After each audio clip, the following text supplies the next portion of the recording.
Hello friends, today I am going to talk about schizophrenia. We call it schizophrenia or schizophrenia. Schizophrenia is a very extensive topic. तो फिर मैं इसको दो part में पूरा करने की कोशिश करूँगा. Schizophrenia as a definition is known as chronic brain disorder. पहले मैं आपको बता दूं कि डिफरेंस क्या होता है डिसऑर्डर और डिजीज़ के बीच में, क्योंकि आपने कई बार सुना होगा कि मोस्टली भी हम यूज़ करते हैं वर्ड डिजीज़ और किसी भी बीमारी के लिए, लेकिन साइकाइट्री में हम वर्ड यूज़ करते हैं डिसऑर्डर इंस्टेड ऑफ डिजीज़. तो डिफरेंस जो डिजीज़ और डिसऑर्डर के बीच में होता है वो होता है इटियोलॉजी का. इटियोलॉजी मीन द कॉज और reason of the illness. Disease उन बीमारियों को कहते हैं जिनकी इटियोलॉजी या रीज़न नोन होता है. डिसऑर्डर उन्हें कहते हैं जिनका जो इटियोलॉजी है वो नोन नहीं होती.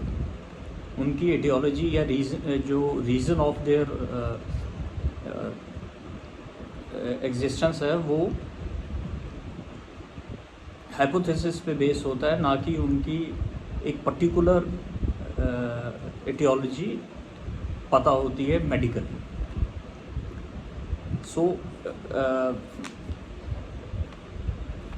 Schizophrenia is a chronic brain disorder, life long mostly चलता है. ये सिम्टम्स इसमें डिल्यूजन्स होते हैं, हेलुसिनेशंस होती हैं, डिसऑर्गेनाइज स्पीच हो सकती है, लैक ऑफ मोटिवेशन होती है और नेगेटिव सिम्टम्स होते हैं. अब इसमें इनको हम दो पार्ट्स में डिवाइड करते हैं. एक होते हैं साइकोटिक सिम्टम्स और दूसरे होते हैं न्यूरोटिक सिम्टम्स.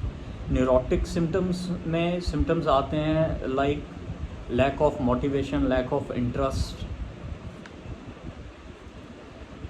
वो सिम्टम्स जो वो इमोशंस जो नॉर्मल आदमी में होते हैं वो इन पेशेंट्स में डिक्रीज़ हो गए होते हैं.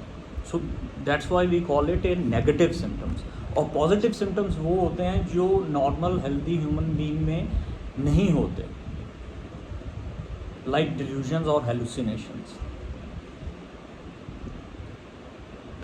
तो उन्हें हम पॉजिटिव सिम्टम्स कहते हैं. तो शिज़ोफ्रेनिया में दोनों चीज़ें हो सकती हैं, पॉजिटिव सिम्टम्स भी हो सकते हैं एंड नेगेटिव सिम्टम्स भी हो सकते हैं. सो डिल्यूजन, हेलुसिनेशंस ये पार्ट ऑफ साइकोटिक सिम्टम्स हैं, और लैक ऑफ मोटिवेशन हो गया, स्पीच डिसऑर्गेनाइज हो गई, ये नेगेटिव सिम्टम्स होते हैं.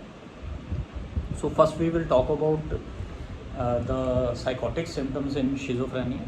First is a delusion. Delusion, as I have already made a video on that. Delusion are fixed false belief held despite clear और reasonable evidence that they are not true.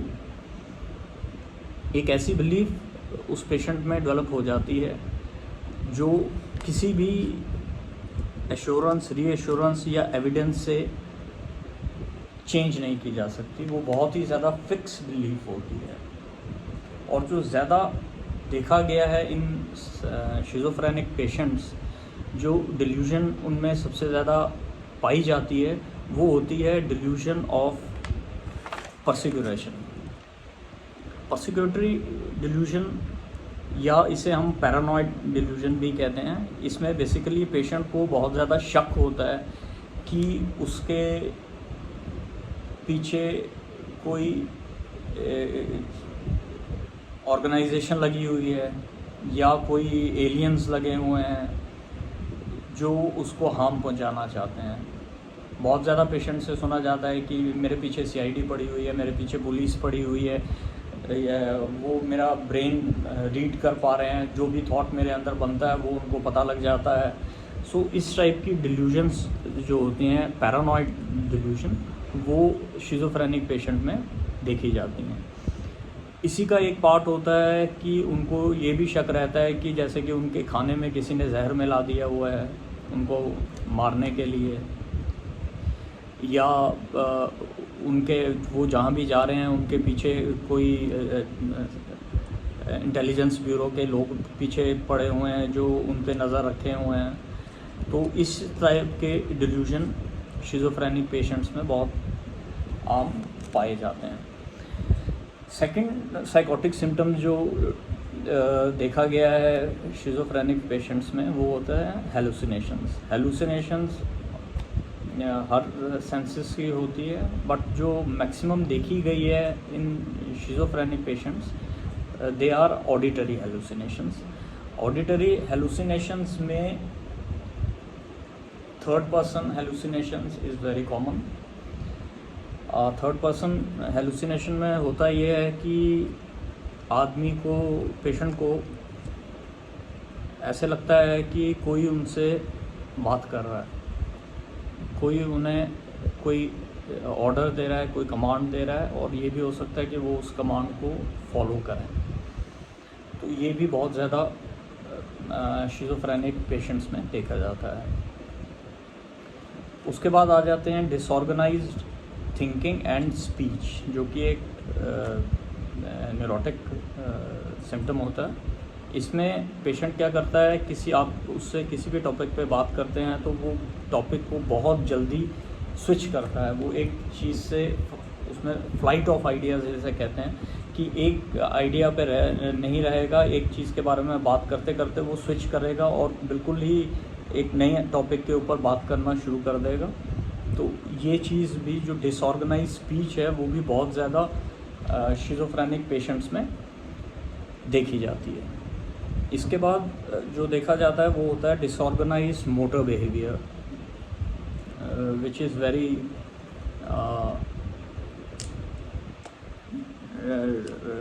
Difficult thing to treat as well. और इसमें जो सबसे main symptom देखा जाता है that is known as catatonia. Catatonia होता है कि पेशेंट किसी भी एक मूवमेंट, एक पोस्चर में बहुत देर तक रह सकता है, इवन घंटा, 2 घंटा, इवन 2 दिन, 4 दिन। अगर पेशेंट ने हाथ को ऐसे ऊपर रखा है तो वो इसी तरीके से हाथ को बहुत देर रख सकता है। इसे हम कैटाटोनिक फीचर कहते हैं। या वो अगर बेड पे नीचे लीन डाउन करके लेटा है तो वो वैसे 4, 5, 6 दिन भी रह सकता है। So that is known as disorganise motor behaviour, जिसमें कैटाटोनिया बहुत ज़्यादा देखी जाती है। अब सेकंड आ जाते हैं नेगेटिव सिम्टम्स। नेगेटिव सिम्टम्स में लैक और एब्सेंट होता है इमोशंस का इन ए पर्सन। उनका जो इमोशनल एक्सप्रेशन है वो बहुत ज़्यादा इम्पेयर्ड होता है। पेशेंट बिल्कुल भी किसी से इमोशनली अटैच नहीं हो पाता है। They are very detached people. They you can see them very lonely on roads. आपको कई बार देखते होंगे ऐसे लोग जो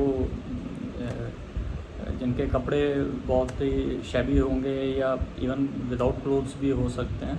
सो basically they are the patients who are having features of schizophrenia in them. इसी के साथ बहुत ज़्यादा जो देखा जाता है जो शिज़ोफ्रेनिक पेशेंट्स में होता है वो होती है self muttering. Self muttering is they talk to themselves. वो it is a part of autistic thinking जो शिज़ोफ्रेनिया में देखी जाती है। ऑटिस्टिक थिंकिंग होती है कि that they are very much too much into their mind. So they start to talk to themselves. वो अपने आप से बातें करते हैं या दीवार की तरफ मुंह कर लिया and they are talking to themselves. Self muttering जो होती है वो ऐसे पेशेंट्स में बहुत ज़्यादा देखी जाती है। जो स्पीच की आउटपुट है वो ज़्यादातर पेशेंट में बहुत कम होती है, और जो एक प्लेजर को एक्सपीरियंस करने की कैपेबिलिटी है वो भी इन पेशेंट्स में बहुत ही ज़्यादा डिक्लाइंड होती है। जो ऑनसेट है शिज़ोफ्रेनिया का, ऑनसेट अर्ली ऑनसेट भी हो सकता है, लेट ऑनसेट भी हो सकता है। अर्ली ऑनसेट की age is between 16 to 25 years, और late onset schizophrenia starts at the age of 40 years और may be even 50 years. So आज मैं इनिशियली थोड़ा टच किया है शिज़ोफ्रेनिया के बारे में। It will be a long video if I continue. इसके symptoms, treatments and prognosis, mean इसका आउटकम क्या होता है शिज़ोफ्रेनिक पेशेंट्स के विद ट्रीटमेंट और विदाउट ट्रीटमेंट, वो मैं अपने नेक्स्ट वीडियो में आपके साथ शेयर करूँगा। So thank you, thanks a lot.